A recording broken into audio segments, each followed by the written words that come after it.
हड्डी एवं जोड़ों के रोगों के लिए चुंबकीय चिकित्सा।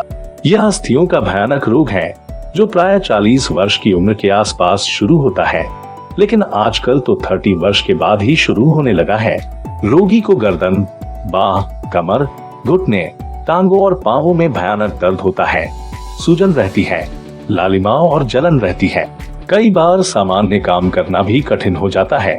असहनीय पीड़ा, सूजन, अस्थियों की कड़कड़ाहट, एक के दूसरी अस्थि से टकराने के कारण रोगी का जीवन दूभर हो जाता है।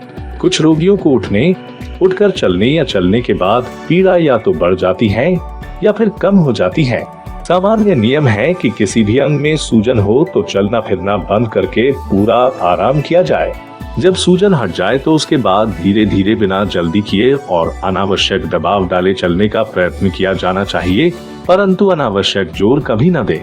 रोग पुराना होने की स्थिति में कमर, घुटने और पांव की अस्थियां या तो अंदर की ओर मुड़ जाती है या बाहर की ओर। इस प्रकार की स्थिति को विकृत अस्थि रोग कहते हैं।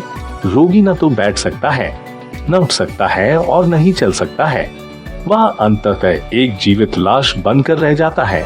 उपास्थि के घिसने से अस्थियां भी अपने अपने स्थान से अलग हो जाती हैं, जिस कारण कड़कड़ की ध्वनि और चलने फिरने उठने में असहनीय पीड़ा होती है। ऐसी भयावह पीड़ादायक स्थिति में किसी प्रकार का बाह्य सहारा जैसे लाठी, वॉकर, घुटने की पेटी के सहारे धीरे धीरे चलने का प्रयत्न करना चाहिए। दर्द एक स्थायी लक्षण है, अतः इससे घबराकर चलना फिरना कदापि बंद न करें, अन्यथा जोड़ और अधिक कड़े हो जाएंगे।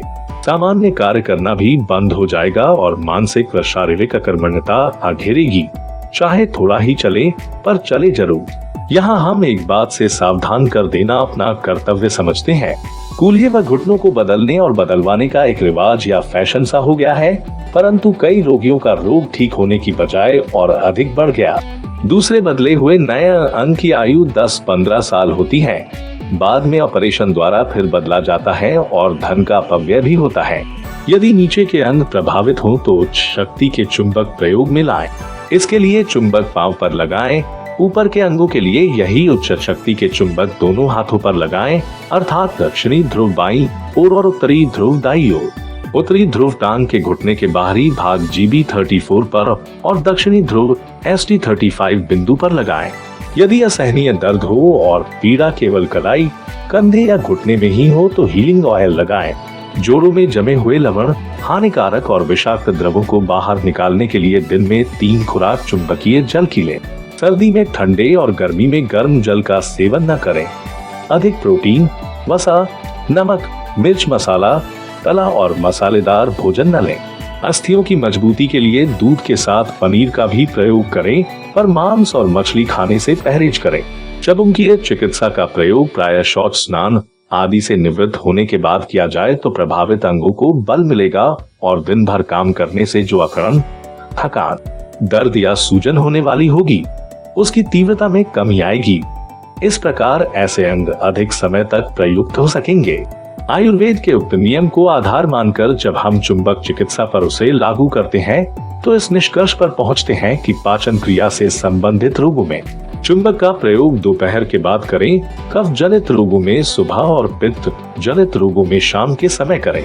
शरीर के कोमल अंगों, हृदय, गले आदि पर उच्च शक्ति के चुंबक का प्रयोग न करें, बल्कि 200 ग्रॉस शक्ति से कम के या सिरेमिक चुंबक ही प्रयोग में लाएं। चुंबक का स्थानिक प्रयोग 24 घंटे में एक ही बार पर्याप्त माना गया है। शरीर के मांसल भागों पर चुंबक का प्रयोग जल्दी प्रभावकारी होता है। इसके विपरीत हड्डी जनित रोगों में प्रभाव देरी से पड़ता है, क्योंकि हड्डी मांस से कहीं अधिक कड़ी होती है। ऐसी स्थिति में चुंबक का प्रयोग सुबह शाम 10-10 मिनट तक करें, परंतु इस सीमा को पार न करें। वीडियो को आगे शेयर कीजिए ताकि जरूरतमंद लोगों तक यह जानकारी पहुंच सके। अधिक जानकारी के लिए श्री राजीव दीक्षित जी के ज्ञान पर आधारित स्वदेशी अभियान ऐप डाउनलोड करें। धन्यवाद।